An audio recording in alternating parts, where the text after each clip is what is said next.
నమస్కారం అండి. నా పేరు లక్ష్మి అండి. అయితే అయ్యప్ప స్వాములు మాలధారణ వేసుకునే ముందు కానీ వేసుకున్న తర్వాత కానీ కొంతమందికి కొన్ని సందేహాలు వస్తాయండి. ఆ సందేహాలు నివారించడం కోసం నా దగ్గర ఒక మంచి బుక్కు ఉంటే దానిలో నేను సందేహ నివారణ ప్రశ్నోత్తరములను చెప్పి ప్రశ్నలుగా ఉంటాయండి. దానికి సంబంధించి జవాబు కూడా నేను ఒక్కొక్కటిగా ఇస్తాను.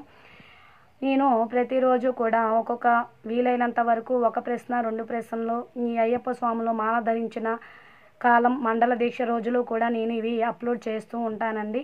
ఏ అయ్యప్ప స్వామికి ఏ ప్రశ్న ఏ జవాబు ఉపయోగపడుతుందో నాకు తెలియదండి. ఆ ఉద్దేశంతో నేను ఈ యొక్క సందేహ నివారణ ప్రశ్నోత్తరములు ఇవ్వబోతున్నానండి.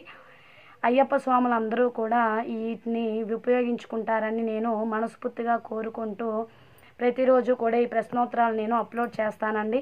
ప్రతి ఒక్క స్వాములు కూడా నా ఛానల్ని లైక్ చేసి సబ్స్క్రైబ్ చేసి అమూల్యమైన ఓం శ్రీ స్వామియే శరణమయ్యప్ప అని కామెంట్ పెడతారని నేను మనస్ఫూర్తిగా కోరుకుంటున్నానండి. నేను కూడా ప్రతిరోజు భక్తి శ్రద్ధలతో నేను కూడా మంచిగానే శుచి శుభ్రతతోనే ఈ యొక్క అయ్యప్ప స్వామికి సంబంధించి నేను పాటిస్తూ మంచిగా చేస్తున్నానండి. మీరందరి ఆశీస్సులు అలానే ఆ భగవంతుడి యొక్క ఆశీస్సులు మనందరి మీద ఉండాలని నా యొక్క ఛానల్ని మీరందరూ ఆదరించాలని కోరుకుంటూ నేను ఇవి ఒక్కొక్కటిగా తప్పులు లేకుండా ఆ భగవంతుడు నాకు వాక్కుని ప్రసాదించాలని కోరుకుంటూ ఇవి మీకు అందరికీ ఎందుకు ఇస్తున్నానంటే అందరూ తెలుసుకోవాలన్న ఉద్దేశంతో ఇస్తున్నానండి. మనం ఏ పని చేసినా సరే దాని గురించి ముందు తెలుసుకొని చెయ్యాలండి. అది దేవుడి పూజ అయినా సరే ఒక పని అయినా సరే అలానే మనం వంట వండాలన్నా కూడా ఇంట్లో ఆడవాళ్ళు దాని గురించి తెలుసుకొనే ఆ వంటకం చేస్తారండి. అలానే ప్రతి ఒక్కళ్ళం కూడా మనం దైవ పూజ చేసినా సరే ఏదైనా సరే దాని గురించి తెలుసుకొని మనం చేస్తే అది మనం తప్పులు లేకుండా చేయగలుగుతామండి. ఆ ఉద్దేశంతో నేను ఇది ఇవ్వబోతున్నానండి. ప్రతి ఒక్క అయ్యప్ప స్వామి కూడా ఈ వీడియోలు చూస్తారని మనస్ఫూర్తిగా కోరుకుంటూ నేను చేయబోతున్నానండి. మీ అందరి ఆశీస్సులు కూడా నా మీద ఉండాలండి. మంచిగా నేను ఇవ్వాలని కోరుకుంటున్నానండి. ఓం శ్రీ స్వామియే శరణమయ్యప్ప. ఒకసారి చూడండి. సందేహ నివారిణి ప్రశ్నోత్తరములు దానిలో వచ్చేసరికండి మొదటి ప్రశ్న చూడండి. ప్రశ్న 1, శబరిగిరి యాత్ర పద్ధతి ఏమిటి అన్నది. ఒకసారి దాని జవాబు చూడండి. ఈ కలికాలమందు శబరిగిరి యాత్ర ఒక విహారయాత్ర కింద పరిణమించి ఉన్నట్లే తోచుచున్నది. దీనికి నిదర్శనము ఏటేటా పెరుగుచున్న భక్తుల వ్రత అనుష్ఠాన పద్ధతి. యాత్రికుల సంఖ్య పెరిగినదని సంతోషించ వీలు లేదు. ఎంతమంది చెప్పిన వ్రతానుష్ఠాన పద్ధతులతో యాత్ర చేయుచున్నారన్నదియే ప్రస్తుత ప్రశ్న. సందేహము. శబరిగిరి యాత్ర వలన కలుగు పుణ్యమేమి లాభమేమి దీని మహత్యమేమి అని తెలియకనే పలువురు యాత్రకు వెళ్ళుచున్నారు. అగ్ని తెలిసి ముట్టుకొన్నను తెలియక ముట్టుకొన్నను కాలును. అట్లే శబరిగిరి యాత్ర మహత్యము తెలిసి చేసినను తెలియక చేసినను పుణ్యము తానంతటా అదియే వచ్చును అని వాదించువారు అనేకులు కనబడుచున్నారు. కానీ వారికి తెలియదు వారు చెప్పేది ఉపమానమునకు శబరిగిరి పుణ్యఫలమునకు సంబంధం లేదని. శబరిగిరి యాత్ర అగ్ని వంటిదని మాత్రం నిష్ఠ పాటించని వారు తెలుసుకొనుట అత్యావశ్యకము. వ్రతానుష్ఠానముతో శబరిగిరీశ్వరుని దర్శనము చేసుకొనడి వారికి ఆ శబరీశుడు శరత్కాల పున్నమి చంద్రుడు. వ్రత అనుష్ఠానములను సరిగ్గా పాటించిరన్న వారికి భగవంతుని ఎడ అత్యంత శ్రద్ధాభక్తులు ఉన్నట్లే కదా. అట్లు శ్రద్ధాభక్తులు లేక హాస్యపూరితముగా విలాసముగా పదునెట్టాంబడి త్రొక్కి యాత్ర చేసిన వారి పాలిట ఆ శబరీశుడు ప్రచండ రోహిణీకార్త యందలి మధ్యాహ్నిక భానుడు అంటే సూర్యుడి వలె అండి.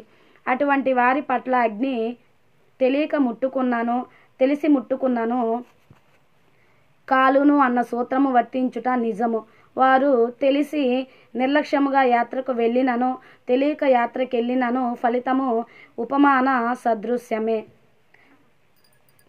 వ్రతనిష్టలు మనస వాచ కర్మన పాటించక ఏదియో పరుచుకొనుటకు ఒక దుప్పటి, తగిలించుకొనుటకు ఒక పక్క సంచి, కొంత ధనము కలిగినచో చాలునని తీర్థయాత్రకు బయలుదేరువారు అనేకులుంటున్నారు. ఒక గురుదేవుని ఆవశ్యకతయు వారికి అక్కర్లేదు. ఒకవేళ ఇక ఏదో మాల వేసుకొనుటకు ఒక గురువు కావలయును కాన ఎవరినో ఒకరిని సమయమునకు గురువుగా చేసుకుందరే కానీ ఆయనపై ఎలాంటి భక్తి కానీ గౌరవము కానీ లేకుండా యుందురు. ఇట్టి వారికి ఏమియో కష్టములు కలగలేదే, అట్లు కలుగక మేము చూడలేదే. మీరెట్లు వ్రతనిష్టలు పాటించి వెళ్ళి వచ్చి ఉన్నారో వారు అట్లే ఉన్నారు. ఇంకా చెప్పవలయున్న నన్న మీదు మిక్కిలి మీకంటే సంతోషంగా ఉన్నారు అనువారు లేకపోలేదు. కానీ కాసిన కాయ వెంటనే పక్వమయ్యి పండు కాదు కదా. దేనికైనా సమయము కావలెను. శిశుపాలుని యొక్క 100 తప్పులను శ్రీకృష్ణుడు క్షమించి ఊరుకొనలేదా? అట్లే క్షమించగలిగినంత వరకు ఆ అయ్యప్ప స్వామియు క్షమించగలుగును. మిక్కిలి అవిధేయతకు కావలసిన ఫలితము వారే అనుభవించక తప్పదు. ఇకపోతే మనిషికి గల కష్టములు అందరికీ తెలిసేటట్లు ఉండవు. కొందరు పైకి ఏ కష్టములు లేవు అనుకునే వారికి మానసికంగా ఎన్నో బాధలుండవచ్చును, ఎన్నో ఎదురు దెబ్బలుండవచ్చును. తప్పు చేసితమన్న భావనయే చాలు మనిషి కృంగిపోవుటకు. కావున చేసేడి పని ఏదైనా, చిన్నదైనా పెద్దదైనా చిత్తశుద్ధి కలిగి చేయవలెననియే నా ప్రార్థన.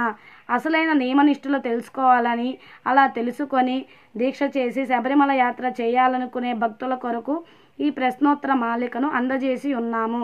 శబరిమల వెళ్ళు భక్తులు వారికై విధింపబడిన నియమ నిబంధనలన్నీ ఆచరిస్తూ మండల కాలం దీక్ష నెరిపి యాత్ర చేస్తుంటారు. దీక్షకు ఈ నియమ నిబంధనలకు గల సంబంధం ఏమిటనే భక్తుల సందేహములు తీర్చుతూ భక్తి యోగములకు ఆరోగ్య శాస్త్ర సూత్రముల సమన్వయపరిచి మానవుల యందు గల అంతః బాహ్య మలినాలను శుద్ధి చేసి నిర్మల చిత్తమును సంస్కారం అనే తేజమును ఇయ్యగల ఈ నియమ